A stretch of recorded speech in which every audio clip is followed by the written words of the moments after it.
This is similar-ish, except when you deal with fractions, you have to worry about domain. What number can you never divide by? 0. So we have to take that into account later on. So step 1, same as before, standard form.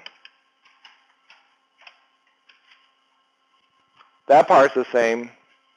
The other part is make one fraction.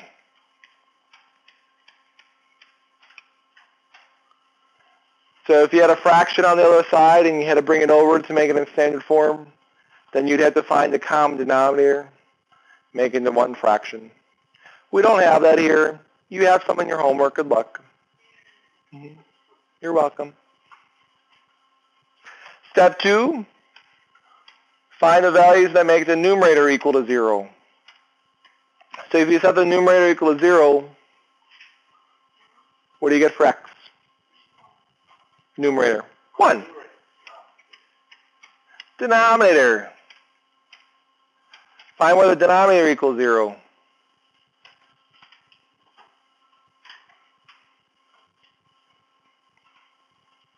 Where does the denominator go 0? Right. All right. Of these two scenarios, which one's good, which one's bad? This is good. This is bad. We don't like when the denominator equals 0. Hence the happy face and unhappy face. Because as it's going to turn out, is if we were to graph it, it would make a vertical asymptote there, which means that we can never include that number because it would never exist. So it's going to break apart our interval into pieces. Step 4, you want to draw a number line. And you're going to divide it into sections using steps 2 and 3. So graphically, the numerator is the x-intercepts, the denominator is the vertical asymptotes.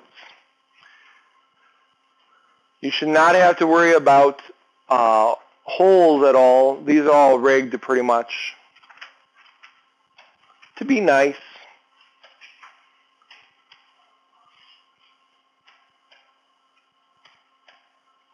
So we got 1 and 3. So step 5 is where you're going to do your test point. You're going to find the sign. Again, please be careful. Give me a number that's less than 1. 0. Between 1 and 3. Bigger than 3. What happens if you pick a wrong number for that section? Yeah, there goes that problem. So please make sure the number you're picking is from that section. Strongly suggest throw this into a calculator. Make sure you put parentheses around the numerator and denominator.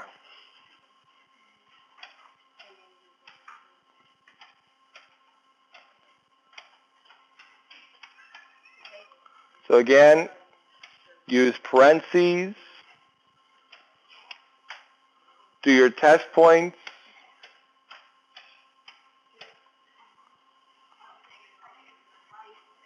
Negative, negative, positive.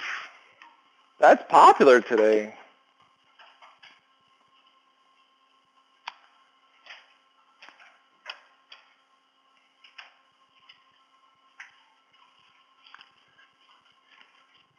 How does x squared minus 2x plus 1 factor? Quantity squared. Huh. Step 6 is the important step. Same setup, same beginning as before. The solution is all sections which agree with the inequality. The solution is all sections. Oh, whose sign, I'm sorry. All sections whose sign Agrees. Oh, grammatical errors. Grammatical error. I'll erase that. Agrees. I put an extra E in there. Too late now. Agrees with inequality. If non-strict, meaning you have an equal to, only include the numbers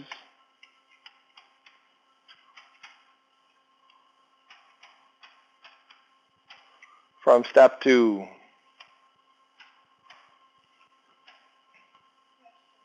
Yep. The whole thing. So this is telling you what numbers you're going to pick. So what values of x make this inequality true? So by saying greater than or equal to 0, does that mean we want the positives or the negatives? Positives. So that's this section here. We only have one of them. Okay? The second part is if it's non-strict, meaning if you have an equal to, you can only include the numbers from the second step. Because the second step means where the numerator is 0. It's okay if the numerator is 0. But you can never include a number from the denominator. Because then you'd be dividing by 0. Well, non-strict is my term. We call these guys strict, don't write that. We call these guys strict inequalities, the ones without equal to's. So I call the ones with inequality, with equal to's, non-strict. Yeah, we don't have any math term for that. So where does this section begin? 3. Do we include the 3? No. So even though there's an equal to, 3 would make the denominator 0, so we say parentheses. How far right does this section go? Infinity. Infinities always get parentheses. Hooray. Yes.